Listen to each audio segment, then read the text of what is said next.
La particularité de Simplon, c'est qu'on s'est lancé sans plan de financement et sans modèle économique et sans business plan. Donc c'était un petit peu hasardeux, mais c'est vrai qu'on croyait beaucoup à la prophétie autoréalisatrice. Donc on pensait qu'on était sûr de notre idée et on était sûr qu'on allait trouver un modèle économique en chemin.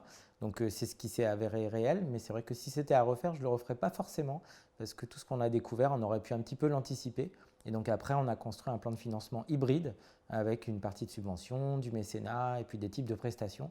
C'est vrai qu'on est parti un petit peu à l'aveugle et maintenant on a bien entendu un plan de financement assez structuré et dès la première année, on s'est mis au carré sur cet aspect-là. Donc voilà, on est parti un peu foufou, mais c'est clairement le nerf de la guerre. Et non seulement le plan de financement est intéressant, mais le plan de trésorerie aussi, très intéressant. Bah, le plan de financement qu'on a mis en place, il est d'abord sur le pilotage du cash, donc de la trésorerie. C'est-à-dire que même quand on ne gagne pas d'argent, c'est possible de ne pas gagner d'argent quand on fait de l'impact et quand on se lance au début. En revanche, il faut absolument maîtriser sa trésorerie et donc pas confondre effectivement ses rentrées d'argent et son chiffre d'affaires avec sa trésorerie. Et donc piloter assez régulièrement les entrées et les sorties de cash. Et après regarder effectivement de manière très analytique qu'est-ce qui nous fait gagner de l'argent, qu'est-ce qui nous fait en perdre et faire des choix éclairés.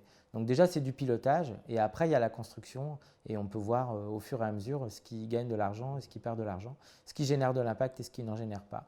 Et donc, c'est en tâtonnant comme ça qu'on fait un plan de financement un peu au fur et à mesure de la route.